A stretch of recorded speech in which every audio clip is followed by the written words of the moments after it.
万海安要是真的判错了，我将万劫不复。我觉得这次东平政法系统的大地震是免不了的。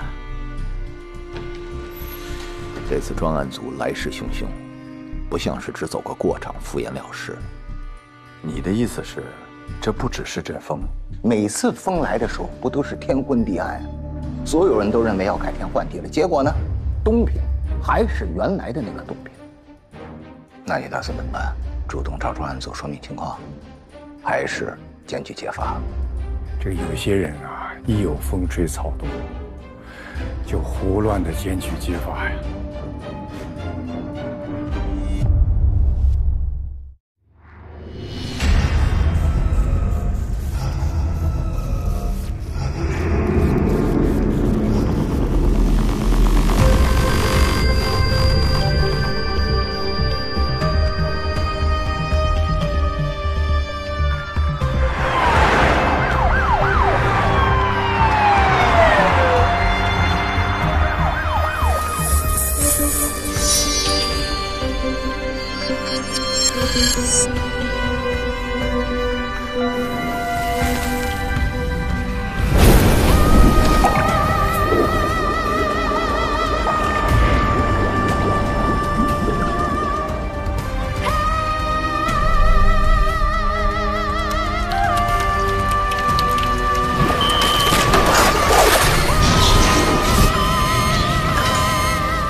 你跟我说道说道，哥，你揣着3本护照还都是假的，你这要去哪儿啊？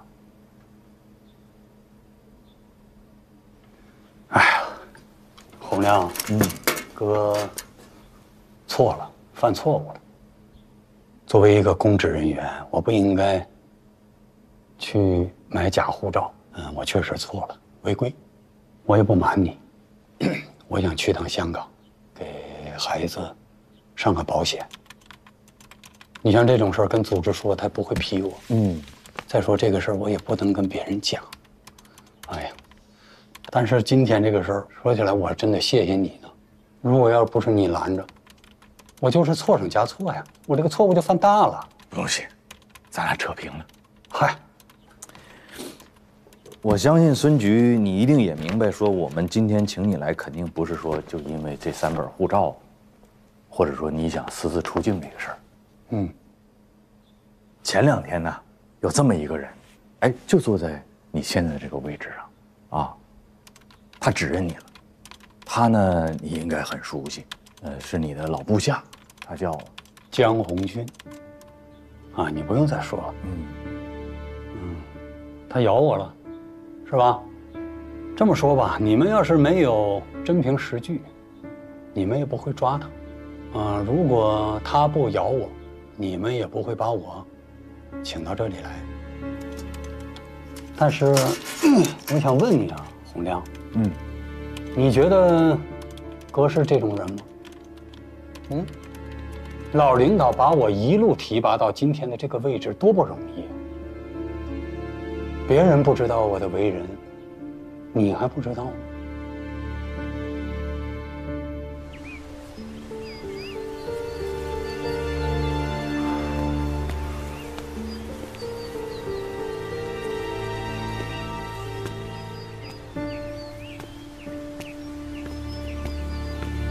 哎呀，当领导的总是领先一步啊！老书记，对不起，让你久等了。嘿嘿，好在早到晚到。不差事儿，我们还能在一起看风景啊。老书记啊，当年东平一别，到现在咱们有多少年没见了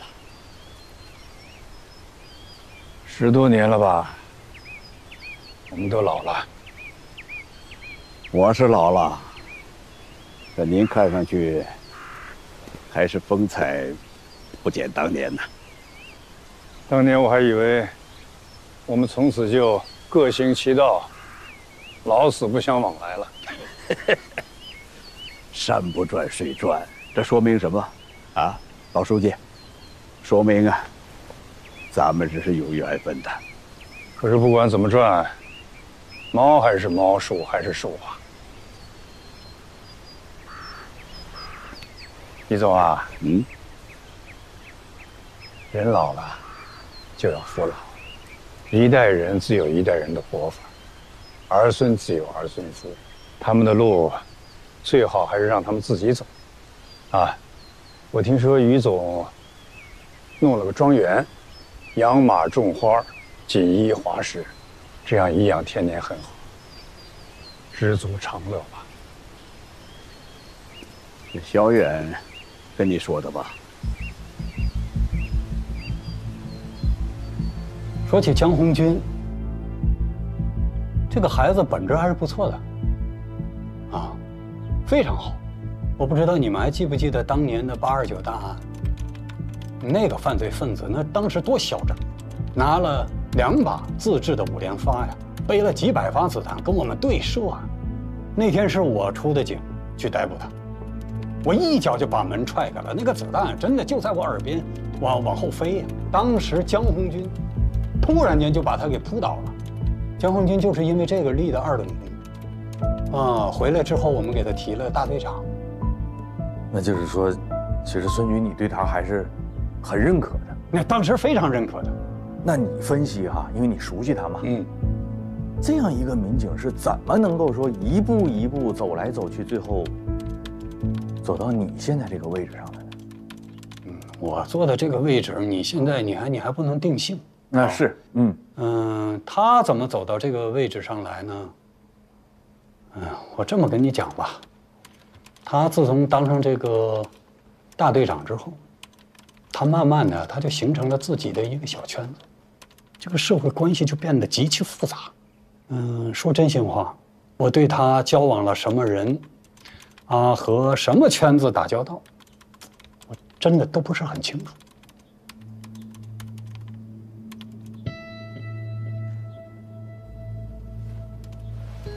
听明白了，就是说，其实你们俩，慢慢的，私下的接触没有那么多了。那不管怎么说，就是你们俩当时，啊，上下级一场也好，还是说，兄弟手足情深也好哈，那他怎么还会说，坐到这儿，把你给指认出来了呢？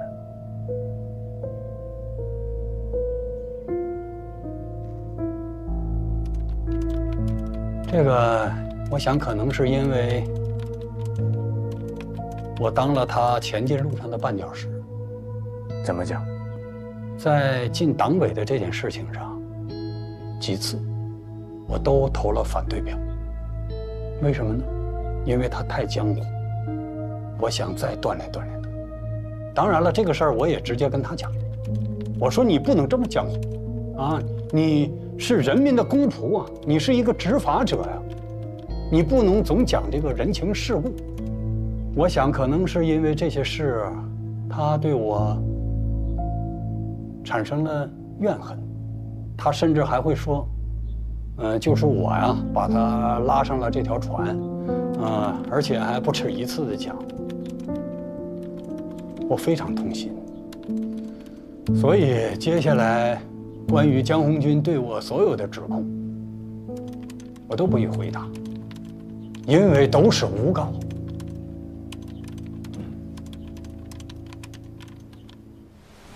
老书记，我知道，您今天找我来是为了什么？其实啊，这些年我也不太管事儿了。但是树欲静而风不止啊。于天成，你别跟我装糊涂。你要是真想退休，就凭江源几句话，你就不退了？你是什么人，我还不清楚。50%的利润，你就敢铤而走险？100%的利润，你就敢践踏一切法律？现在有了这个铜镍矿，我看你啊，就敢杀人放火。可是我要提醒你，现在不是10多年前了，党纪国法不容践踏。你要是再玩你们那一套，我相信你会连老本都赔进去。你还想再把我们家卷进去一次啊？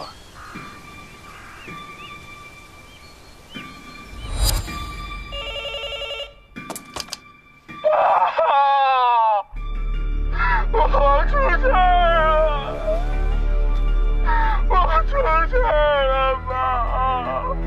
我开车撞死人，怎么办啊？你个混账东西！你哪来的车？啊！谁让你开的？喂，我于天成。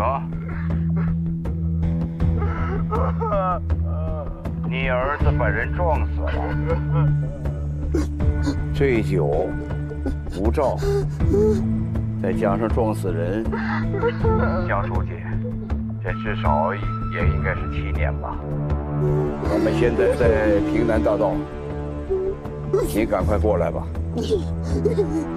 我还没有报警，你现在过来，江书记，人可以算是我撞死的。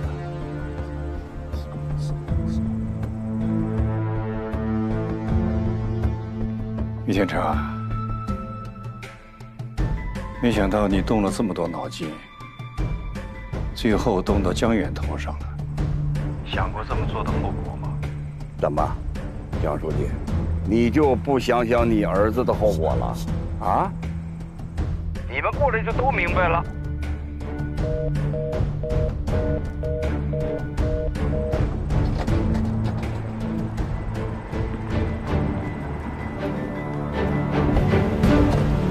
江书记，经过调查，肇事车辆的司机不是江远，您可以现在的走，后续需要配合我们再做个笔录。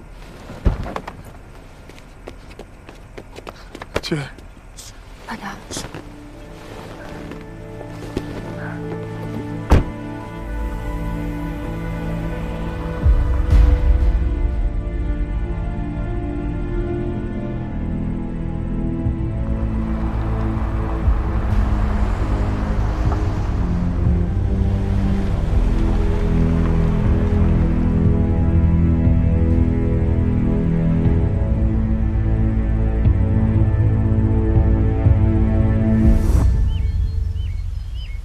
老书记啊，什么新能源，哪是我这把老骨头能弄明白的？小远有知识，有雄心，想干一番事业，我真的只是陪着。还有万海的那个案子，你就是让我绞尽脑汁，我也想不出这种点子的。我的儿子我了解，要是没有你在背后煽风点火，他能这么干吗？他是让你给利用了。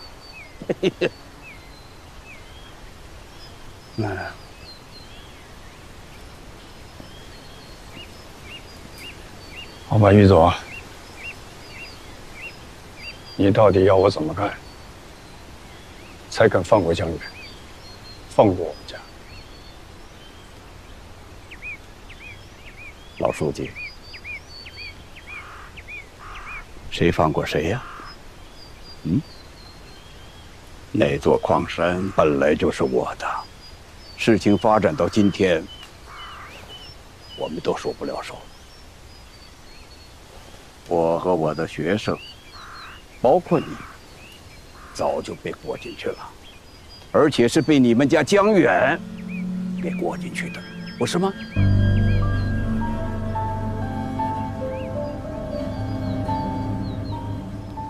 实话跟你说吧，江远在3年前就开始布这个局了。你那个儿子，你真的了解他吗？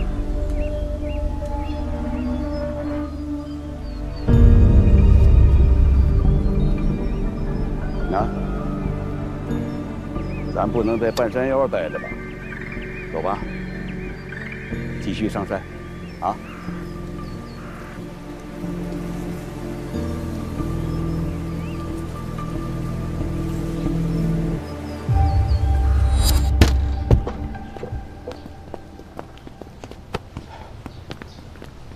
江书记，你可是真够狠的，就这样把我赶出东平了吗？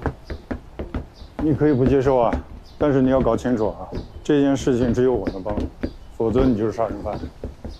监狱和离开东平，你选吧。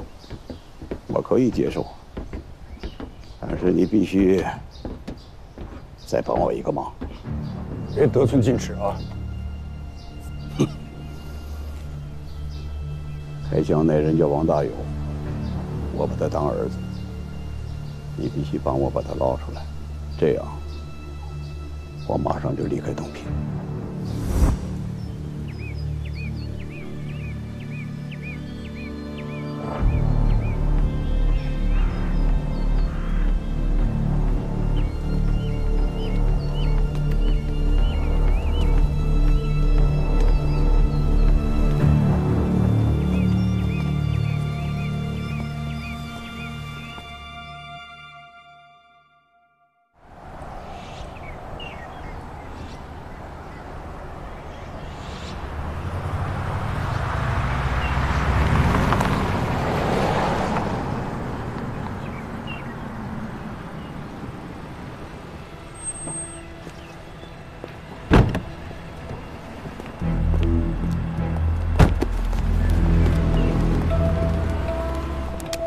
秦明同志打电话说要来汇报东平的政法工作，我想还是请张放同志一起听听。那2位领导我就直说了，东平接连出问题，给组织添麻烦了。前几天我也是一时心急，就给张检和书记打了电话，一是想了解情况，再就是想更好的配合工作。确实有些唐突，前几天又出现了突发情况。我这个做下级的实在也是坐不住了，只好直接跑来找2位领导请指示。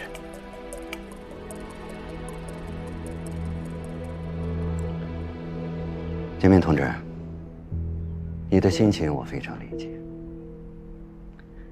现在是雷声震天，你如果还在睡大觉，你不找我，我都要去找你。根据现在东平的情况，省政法委已经组织了专案组，前几天专案组已经进驻工作，这个你已经知道了。所以，希望你们提高政治站位，放下坛坛罐罐，严守办案纪律，密切配合好专案工作。蓝书记，前期的工作没有告诉你，是出于组织的决定，还有办案的需要。专案组已经对公安系统的2位干部采取了强制措施。案件还在进一步的审核登录。这个我已经清楚了。虽然我们按照中央、省委的要求，高度重视干部队伍建设，18大以来，更是从严管理、从重处分、高标准要求。可还是出现了这么多问题，这是我这个政法委书记的失职。回去我会向市委汇报、检讨。接下来一定配合专案查办工作。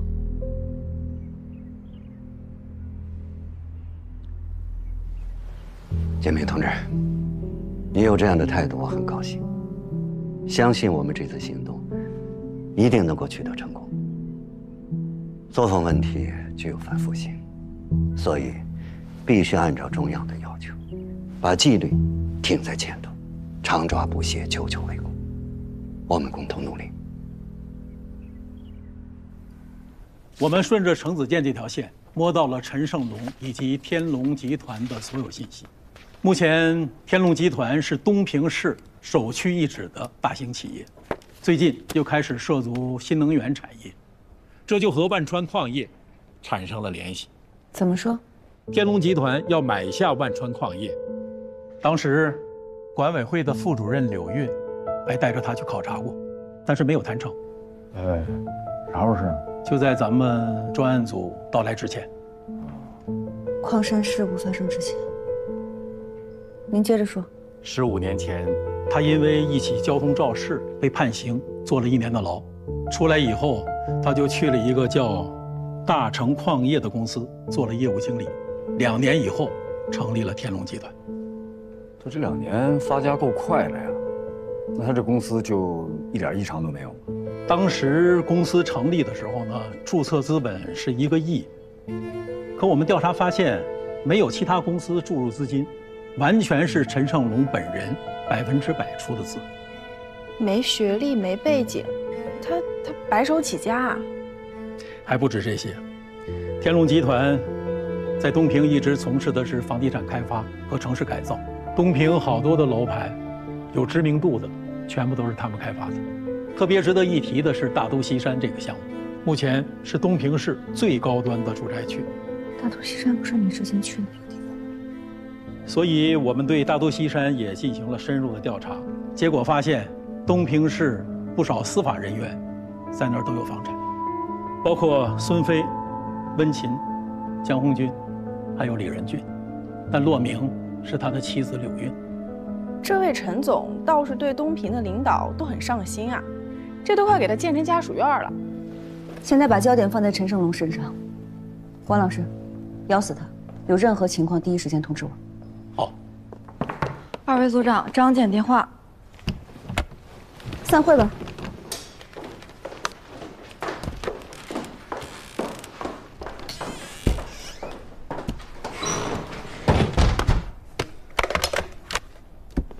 张姐，我是郑亚萍。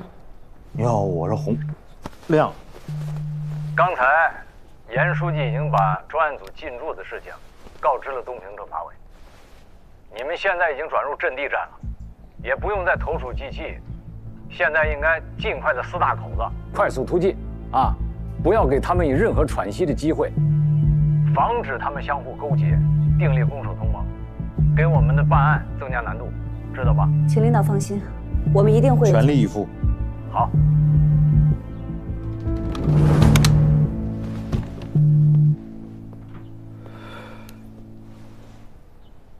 领导，我今天回来了，你晚上回来一趟，我就在家2天，你看着办。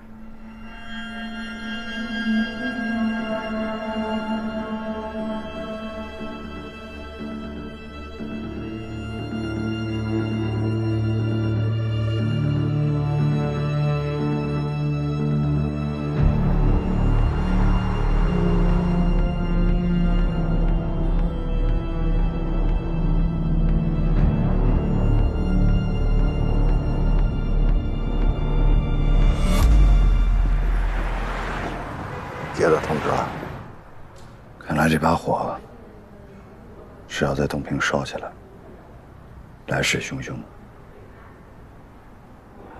那你打算怎么办？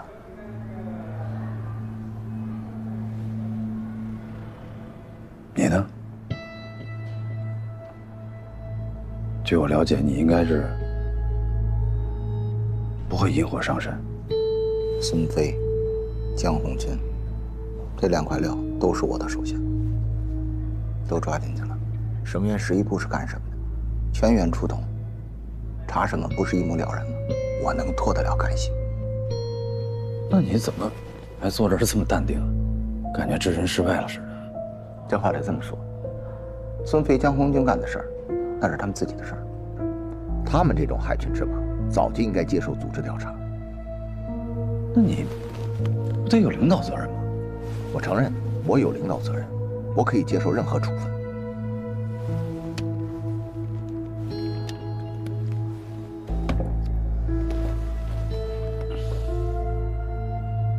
老徐，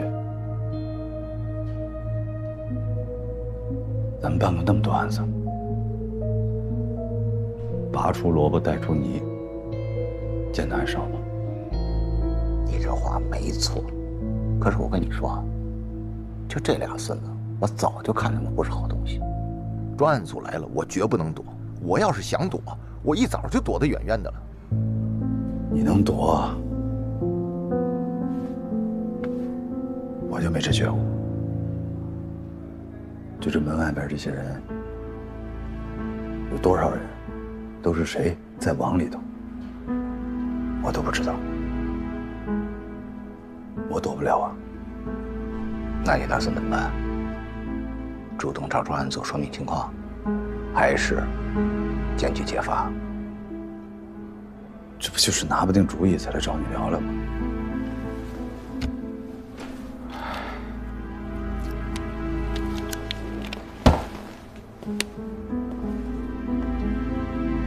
老弟啊，哥哥我比你年长几岁，毕竟多吃了几碗干饭。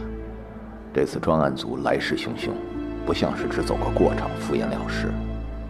越是到这个时候，你可越要想清楚。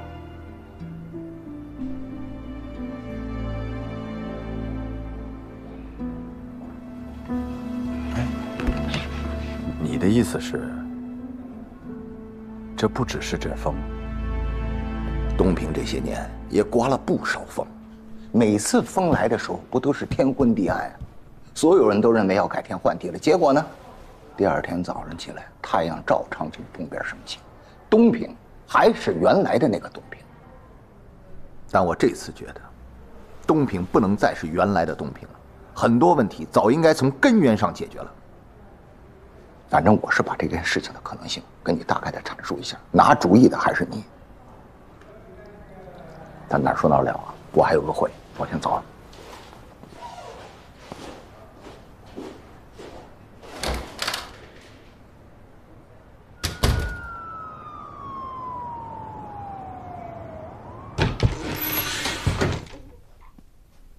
爸爸！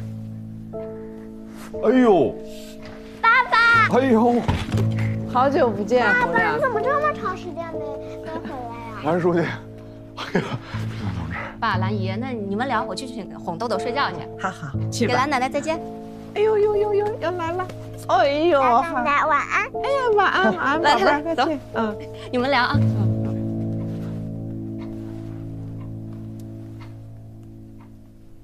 洪亮，哎，哦，书记，我去省政法委办事儿，结束了过来看看老领导。哦，真好。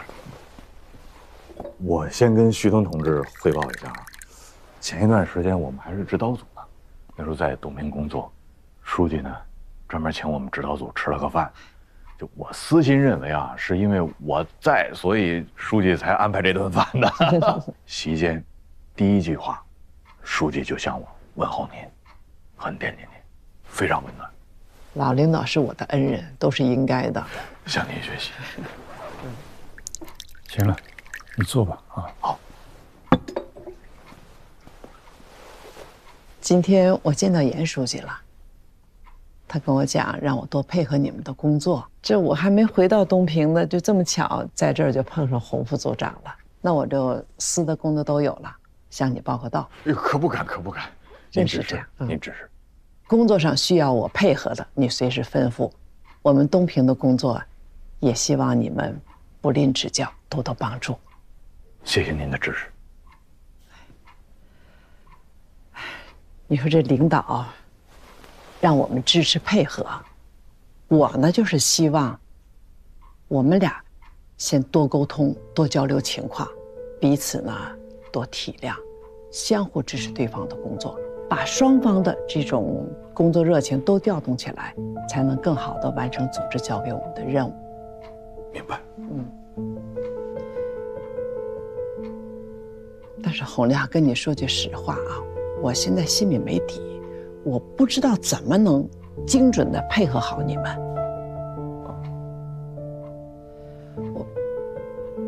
老书记，你就说这万海案啊，首先我不知道我们错在哪儿了，事故的处理呢是不是也有问题，包括孙飞的情况都不太清楚。你觉得哥是这种人吗？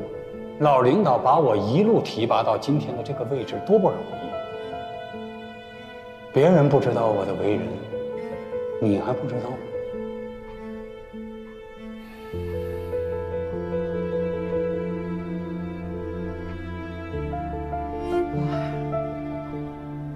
这咱们东平的情况呢，老书记洪亮你也知道，这个资源很单一，又是一个老工业化城市，所以一直面临一个转型的问题。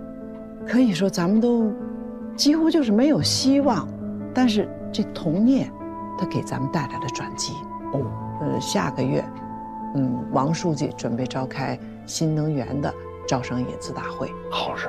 是啊，紧锣密鼓这筹备呢吧，电话打进来了，说最近东平丑闻不断，还能不能投资？你说这现在领导就特别着急，让我尽快给一个说法。我这急得没办法，只能来找老书记求助了。老宇，这次专案组闹得挺大的，整个东平风声鹤唳的。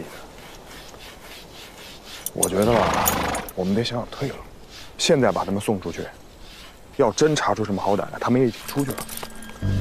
啥意思？有人背锅？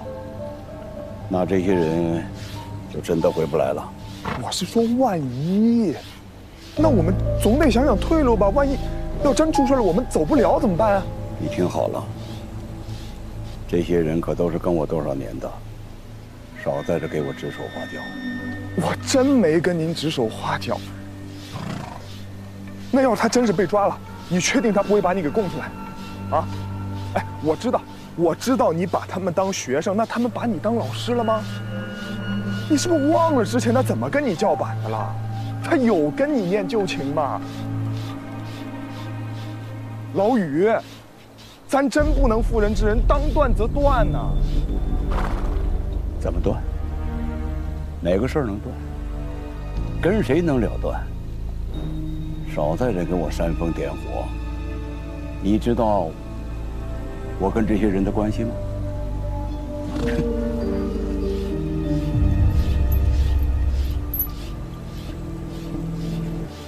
金明同志，我呢非常理解你现在的心情啊，但是洪亮呢，他作为专案组的副组长，很多事情也不是他能够决定的啊。是，但是不管怎么样，大家的目标还是一致的吧，都是为了给东平营造一个良好的营商环境，铲除社会的毒瘤，为咱们东平经济社会的发展保驾护航。金明同志，我要提醒你一点，越是在这样的时候，越是不能自乱了阵脚，同志之间要相互信任，防止阶级挟私报复，互相攀咬。这个有些人啊，一有风吹草动，就胡乱的检举揭发呀，为了自保嘛，是吧？这种情况我们以前遇到的也不少啊。洪亮，蓝书记呢，是你的老领导、老前辈，是看着你成长起来的，应该说呀，他就是你东平的家人，是吧？所以呢，以后遇到什么情况啊，还是要多向老领导多请教、多汇报，更要多支持老领导的工作。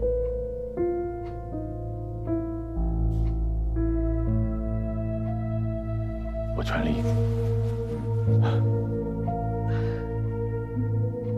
洪亮，你回来一次也不容易，你赶紧去忙吧。没事，我就不打扰了。就这样，我走了，老书记。行，洪亮，你那个小敏还等你呢。哦，好吧，去吧，你去吧，我来送蓝书记。快去。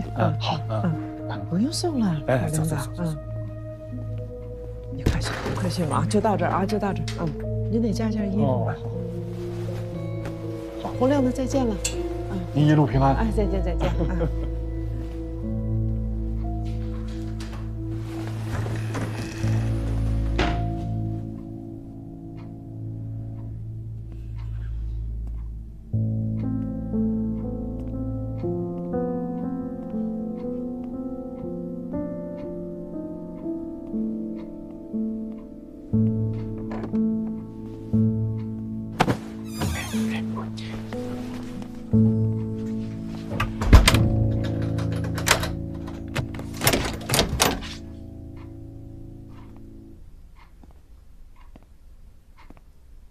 景阳，这一次这个情况复杂，我怕是帮不上你了。搞得不好啊，可能还要给你添麻烦。看您说的，怎么会给我添麻烦？要说麻烦，也是我给您添麻烦。说心里话，我觉得东平这次政法系统的大地震是免不了的。现在已经进去2个，后边还会有谁会涉及其中，我都不敢细想。万海案要是真的判错了，我将万劫不复。不过你啊，也不要听着风就是雨啊，还是要稳住局面，团结大家。凡事呢，还是不要太悲观啊。那我就走了。这是小雨儿。哦，兰姨。哟，江远儿，您这是要走啊？是，我有点事儿跟老书记汇报一下，长成大小伙子了。你那事儿我跟柳叶说过了，你尽管去找他就好了。谢谢兰姨，韵姐对我特别好。不要麻烦兰姨。不麻烦，我这是乐观其成。他项目很好，如果真的能做成，对东平真是件大好事儿。好了，这个不早了，你还要赶回东平呢。跟司机说开慢点，注意安全。好，那好，再见。哎，好，再见，兰姨再见。哎，好。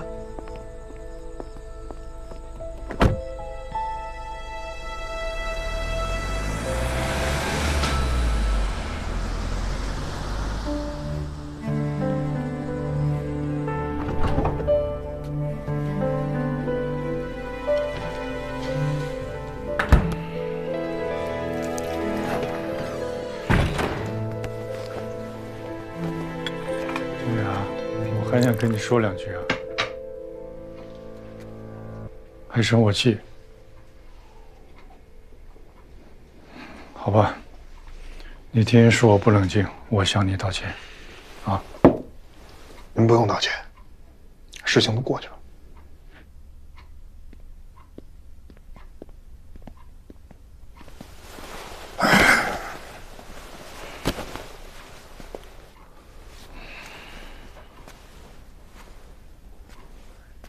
江远，我现在最担心的就是你了，很久没这个感觉了。我记得，还是你母亲去世的那一年，我在县里挂职锻炼，忙得不可开交，回来办完了丧事，当天晚上就回了县里。还没过2天呢，你姐就来电话了，说你不肯上学，我这儿又没时间回去，气得我呀，天天晚上睡不着。爸，我现在长大了，不需要你担心了。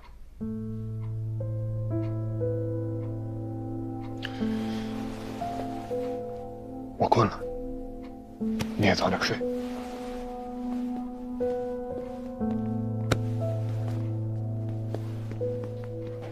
哎，爸，你又要跟我说不让我去东平是吗？你要相信，你老爸说的任何话，都是对你好。你们别对我好，别是为我了，行吗？您摸摸您自己的心，您是为您自己，您为了您自己的清誉，为了您要真是为了我，就替我思考一下，好吗？我就因为是您的儿子，所以我不能在东平创业，这可笑吗？这简直……我不想跟您吵，咱不聊这个话题了，好吗？我给您倒点水，您也冷静一下，我也冷静一下，行吗？啊！你不用倒水，你能不能坐下？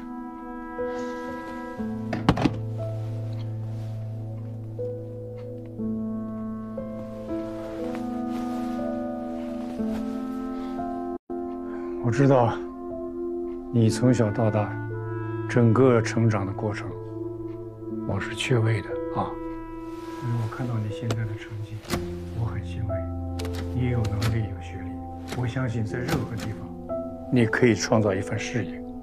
但是还是那句话，不可以去东平。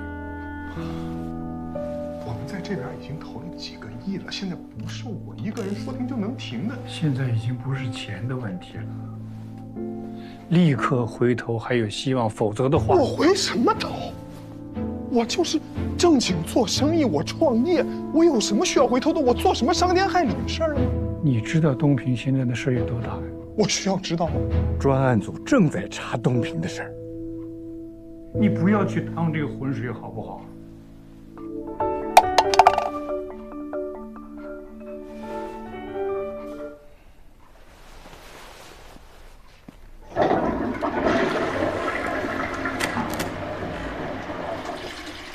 哎，哪儿回来了？早点睡吧啊！辛苦辛苦辛苦。冰箱还有尿吗？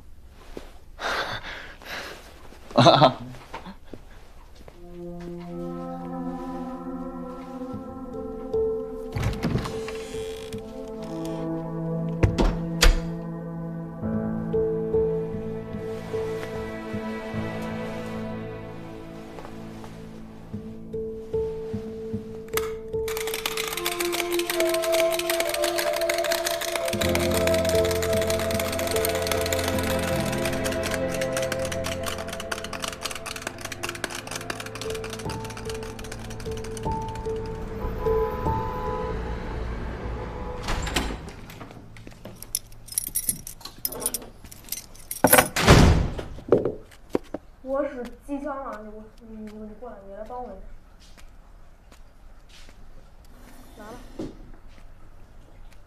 那个三号，你过来帮我一下，过来帮我一下。哎，人呢？人快来，快来！哎呀，那不来啊！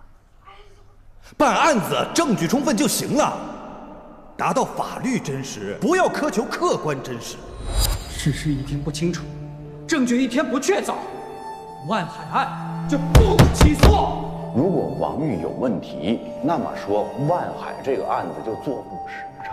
说谢鸿飞怎么样不重要，乔振兴怎么样根本不重要，就是万海案在你心里边最重要。因为万海案整明白之后，你这个代理俩都拉走了，你就是李仁俊检察长那个李仁健。就是因为你万海案办得好，才让你上桌的。什么院11部是干什么？全员出动，查什么不是一目了然吗？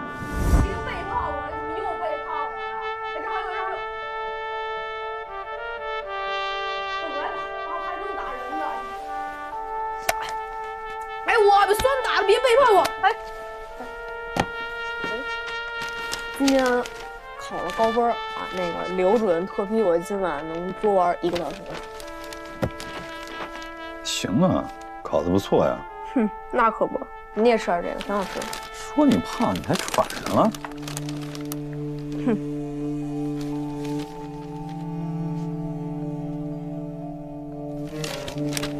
儿子。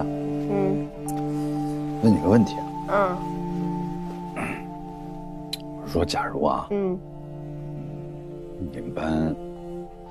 们班那几个特别好的朋友，悄悄地溜进了老师的办公室，然后偷看了你们考试的考题，你没参与这事儿啊，他们也没告诉你，但是呢，给你画了一个范围，告诉了你几道重要的考题，你也因此拿了高分。那事后你知道了，你会告诉老师吗？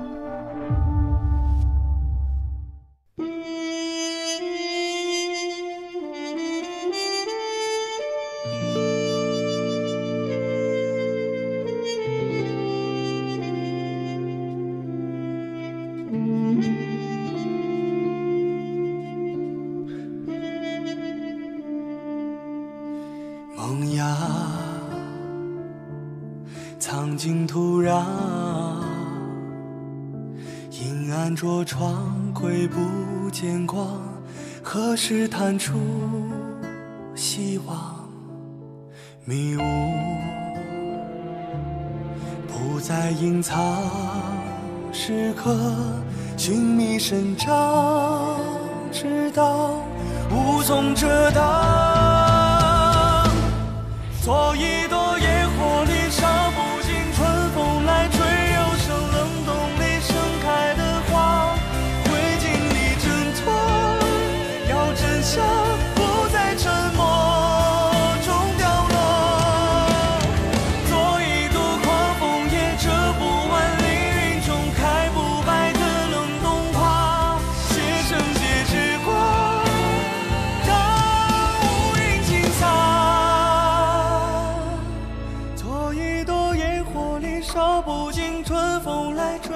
声冷冻里盛开的花，会经历挣脱，要真相不再沉默。